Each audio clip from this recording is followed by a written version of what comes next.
കുറച്ചധികം ദിവസമായി വീഡിയോ ഇട്ടിട്ട്. കാരണം എന്താ വെച്ചാൽ കുറച്ച് വയ്യാഴികളും ഹോസ്പിറ്റൽ കേസും ഒക്കെ ആയിട്ട് നമ്മളിങ്ങനെ നടക്കുകയായിരുന്നു. അപ്പോൾ ഇന്നൊരു അൺബോക്സിങ് വീഡിയോ ആണ്. അൺബോക്സിംഗ് എന്ന് പറഞ്ഞാൽ ഇച്ചിരി വലിയ ബോക്സ് തന്നെ. ഇത് ഞങ്ങൾ കൽക്കട്ടയിൽ ക്വാർട്ടർ വെച്ചപ്പോൾ അവിടേക്ക് കൊണ്ടുപോയി സാധനങ്ങളായിരുന്നു. ക്വാർട്ടർ ഒക്കെ ചെയ്തിട്ട് ഇപ്പോൾ ഒരു 1.5 വർഷത്തോളമായി. അത് ഇന്ന് സാധനം കയറ്റിവിടാം, നാളെ കയറ്റിവിടാമെന്ന് പറഞ്ഞ് ഇങ്ങനെ നീട്ടി പോവുകയായിരുന്നു. ക്വാർട്ടർ വെക്കേറ്റ് ചെയ്തപ്പോൾ തന്നെ സാധനങ്ങളെല്ലാം ബോക്സിലാക്കി വെച്ചതാണ്. പിന്നെ ആകട്ടെ എന്ന് പറഞ്ഞിരുന്നത് ഇതിപ്പോഴാണ് അയക്കാൻ പറ്റിയത്. അപ്പം അതിൻ്റെ ചാവിയൊക്കെ നമ്മുടെ കയ്യിൽ നിന്ന് പോയിട്ടുണ്ടായിരുന്നു.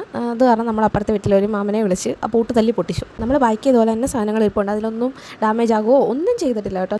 നല്ല കൊറിയർ സർവീസ് ആയിരുന്നു കേട്ടോ. അത് കാരണം നമുക്ക് ഒരു ഡാമേജും കൂടാതെ നമ്മുടെ സാധനങ്ങളെല്ലാം നമ്മുടെ കയ്യിൽ കിട്ടി. പിന്നെ നിങ്ങൾ കണ്ടോ, സാധനം എല്ലാം പാക്ക് ചെയ്തിട്ട് ഞങ്ങൾ അന്ന് വൈകിട്ട് തന്നെ ട്രെയിനിന് നാട്ടിലേക്ക് വരുമായിരുന്നു. നാട്ടിലേക്ക് വരാൻ നേരം കുഞ്ഞിന് ട്രെയിനിൽ ഇരുന്ന് കഴിക്കാൻ വേണ്ടി നമ്മൾ കുറച്ച് സ്നാക്സ് ഒക്കെ വാങ്ങിയായിരുന്നു നമ്മൾ പാക്ക് ചെയ്യുന്നത്. അപ്പോൾ അതില്ല ഞാൻ സെപ്പറേറ്റ് നമ്മൾ ഇങ്ങോട്ട് കൊണ്ടുവരേണ്ട ട്രാവൽ ബാഗിലല്ലേ എടുത്ത് വെച്ച്. അതിൻ്റെ ഇടയിൽ നിന്ന് അന്ന് മിന്നോട്ടും കുഞ്ഞല്ലേ, അപ്പോൾ അവൾ ആ ബാഗിൽ നിന്ന് എടുത്തിട്ട് ഒരു മറ്റേ ക്രീം ബണ്ണോ അതുപോലത്തെ എന്തോ സാധനമാണെന്ന് തോന്നുന്നു കേട്ടോ.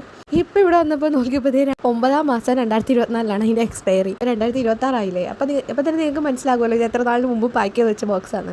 അങ്ങനെ കൊണ്ടുവന്ന് ഓരോ സാധനം എടുക്കുമ്പോൾ നമുക്ക് ഓരോ അവിടുത്തെ മെമ്മറി, ഞാൻ അവിടെ കൈകാര്യം ചെയ്തിരുന്ന സാധനങ്ങൾ, പാത്രങ്ങൾ, മിക്സി ഇങ്ങനെയൊക്കെ കാണുമ്പോൾ നമുക്ക് എന്തോ പെട്ടെന്ന് അവിടുത്തെ ഒരു ചിന്ത വന്ന് അങ്ങനെ എല്ലാം അൺബോക്സിങ് കഴിഞ്ഞിട്ട് ഞങ്ങൾക്ക് ഇന്നൊരു കല്യാണം കൂടാൻ പോകണമായിരുന്നു. അപ്പോൾ കല്യാണത്തിന് പോകാനായിട്ട് അപ്പൂസിനെയും മിന്നൂസിനെയൊക്കെ ഒരുക്കി ആദ്യം അപ്പൂട്ടനെ റെഡിയാക്കിയത് കേട്ടോ. അപ്പൂട്ടനെ റെഡിയാക്കി കുഞ്ഞിന് പാലൊക്കെ കൊടുത്തപ്പോഴത്തേക്ക് കുഞ്ഞ് ഉറങ്ങി.